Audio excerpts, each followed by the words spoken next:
Hello my YT fams, I am so excited to share my travel journey with you guys. আমার এই চ্যানেলে আমি প্রথমবার কোনো ট্রাভেল ব্লগ তোমাদের সাথে শেয়ার করতে চলেছি।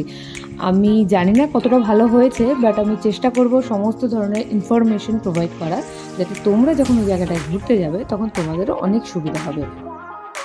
এই ট্রিপটাতে আমরা অনেক মজা করেছি। আমরা বাইকে ট্রাভেল করেছি, আমরা বৃষ্টিতে বাইকে ট্রাভেল করেছি, আমরা জঙ্গলের মধ্যে দিয়েও বাইকে ট্রাভেল করেছি, অ্যান্ড তার সাথে সাথে অনেক সুন্দর সুন্দর জায়গায় ঘুরেছি। চলো তাহলে আমাদের প্রথম ট্রাভেল জার্নি একসাথে স্টার্ট করি। Let's go.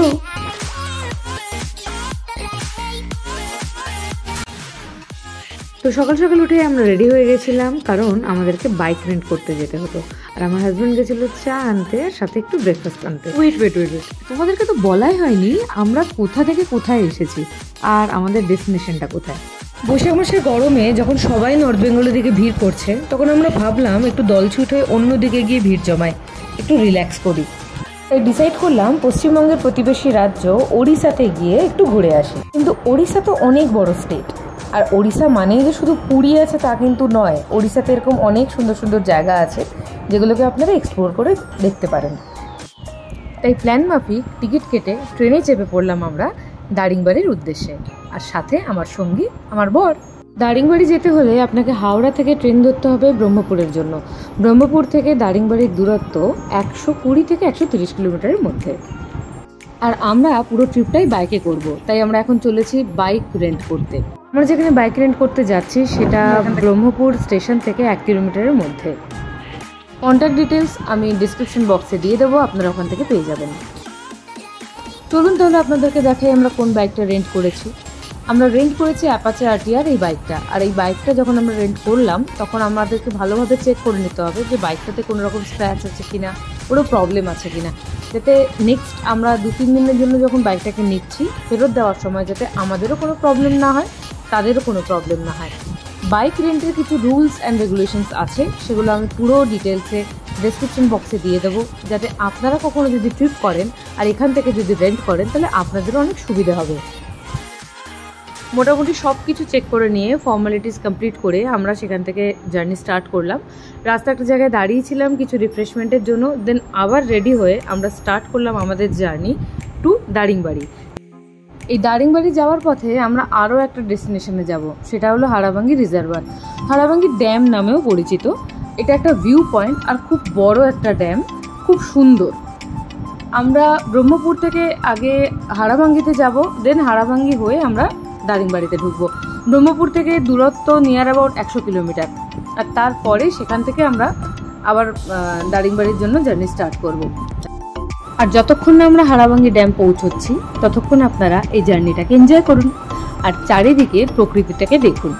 রাস্তাগুলো এত সুন্দর ছিল, চারিদিকে পাহাড়, এত সুন্দর সুন্দর ল্যান্ডস্কেপ, সত্যি ওড়িশা খুব সুন্দর। আর আরও একটা মজার ব্যাপার, আমরা রাস্তা দিয়ে যখন যাচ্ছি প্রচুর প্রজাপতি উড়ে যাচ্ছিল, সেটাও কিন্তু খুব অদ্ভুত লেগেছে আমাদের। এরকম কিন্তু আমরা এর আগে কোনো রাস্তাতে দেখিনি। আমাদের কলকাতা শহরের কথা তো বাদই দিন, কিন্তু এইখানে এরকম যে দেখতে পাবো এটাও কিন্তু আমরা আশা করিনি। প্রত্যেকটা রাস্তা দিয়ে যখন যাচ্ছি এক ঝাঁক প্রজাপতি উড়ে উড়ে চলে যাচ্ছে।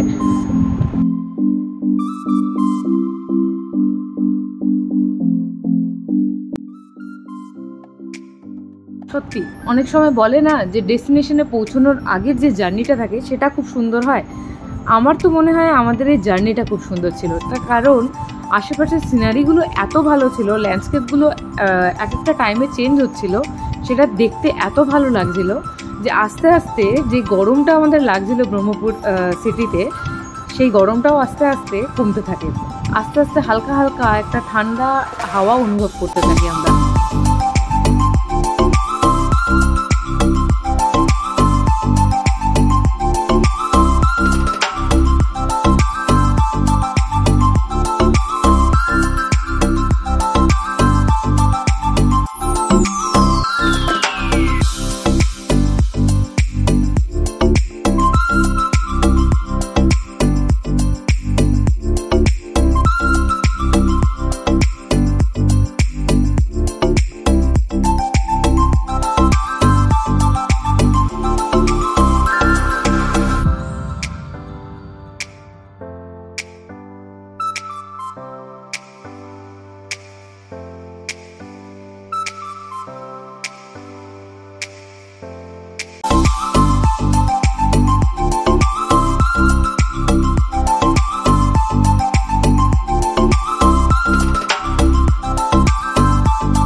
সুদূর প্রশস্ত রাস্তা, আর রাস্তার দুধারে পাহাড়।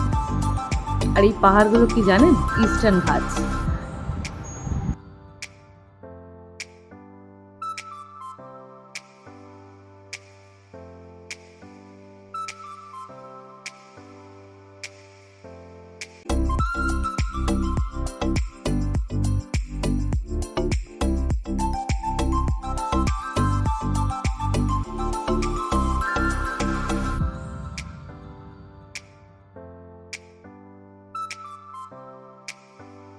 সমুদ্রপৃষ্ঠ থেকে 3000 ফিট উপরে ওড়িশার কান্ধমাল ডিস্ট্রিক্টে অবস্থিত দারিংবাড়ি।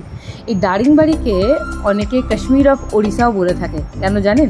ডিসেম্বর জানুয়ারি মাসে এর টেম্পারেচার মাইনাসে চলে যায়, আর অনেক সময় এখানে স্নোফলও হয়।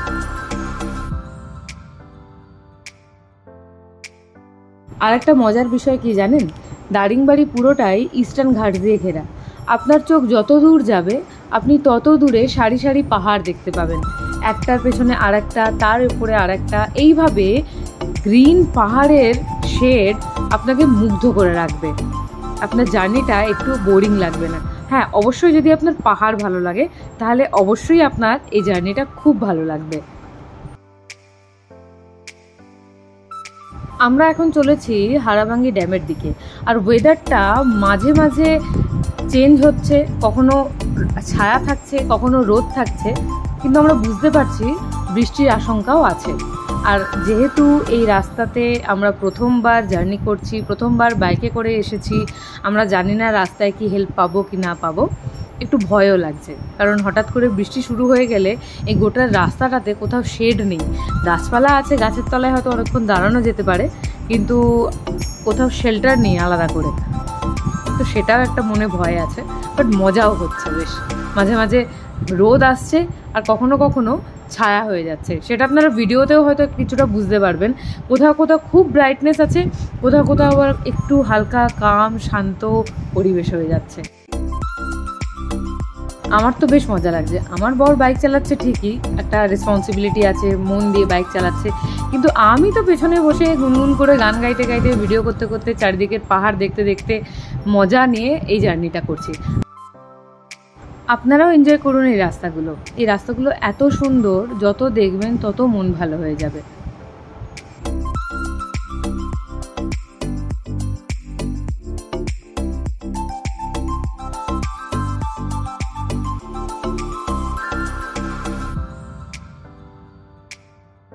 হাইরোড থেকে একটা রাস্তা ভেতরের দিকে ঢুকে যাচ্ছে, প্রায় 4 কিলোমিটার মতো।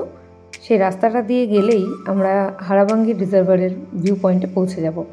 আমার ডান দিকে এখন হারাভাঙ্গি ড্যামটা আছে, আপনারা দেখতে পাবেন একটু পরেই। আর আমরা এখন এন্টার করছি হারাভাঙ্গি রিজার্ভারের মধ্যে, ভিউ পয়েন্ট যেখানে আছে।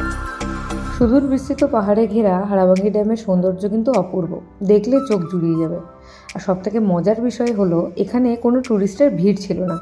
আমার একটু খালি খালি ফাঁকা ফাঁকা জায়গা খুব ভালো লাগে, তাই এই জায়গাটা আমার খুব পছন্দ হয়েছে, মনে ধরেছে। আমার একদিকে ছিল হারাভাঙ্গি ড্যাম আর অন্যদিকে ইস্টার্ন ঘাট পর্বত। ইস্টার্ন ঘাট পাহাড়ের প্রত্যেকটা শেড আলাদা আলাদা কালারে লাগছিল। মনে হচ্ছে প্রকৃতি একটা কালার প্যালেট নিয়ে সুন্দর করে পাহাড়গুলোকে রং করে দিয়েছে। দারিংবাড়ি ঘুরতে এলে এই হারাভাঙ্গি ড্যাম কিন্তু দেখা মাস্ট। আমি তো বলবো একবার আসবেন, এসে এখানে সময় কাটিয়ে যাবেন, খুব ভালো লাগবে।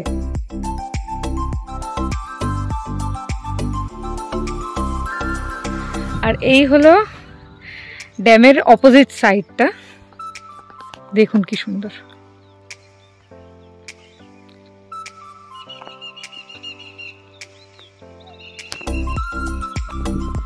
এবার একটা মজার জিনিস দেখাই, এত সুন্দর লাগবে দেখতে। আমি যত জুম করব দেখবেন একের পর এক স্তরে স্তরে মনে হচ্ছে পাহাড়গুলো আস্তে আস্তে মিশে যাচ্ছে আলাদা আলাদা কালার শেডে। এই দেখুন আমার সামনে এই পাহাড়গুলো আছে, এই একটা পাহাড়, এর পেছনে একটা, তার পেছনে একটা। আস্তে আস্তে আমি ডান দিকে ঘোরাচ্ছি, এই দেখুন একটার পর একটা স্তরে স্তরে পাহাড় দাঁড়িয়ে আছে, কালার শেড তৈরি করেছে, করতে করতে হালকা হয়ে গেছে। আস্তে আস্তে দেখুন, আমি আবার জুম আউট করছি।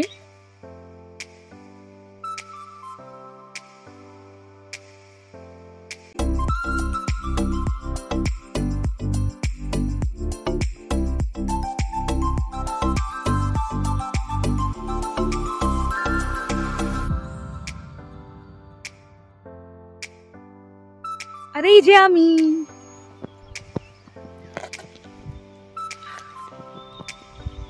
আমার পিছনে হাড়ভাঙ্গি ড্যাম, এটাকে অন্য একটা নামেও ডাকে, আমার নামটা এখন মনে পড়ছে না। আর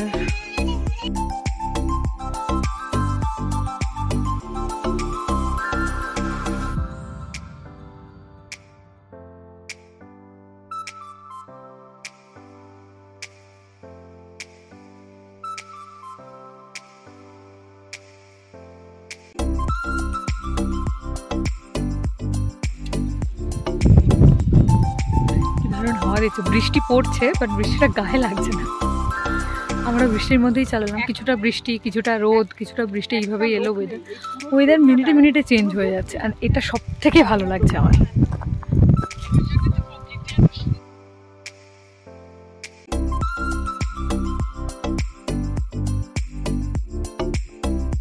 এখান থেকে আরো আসি।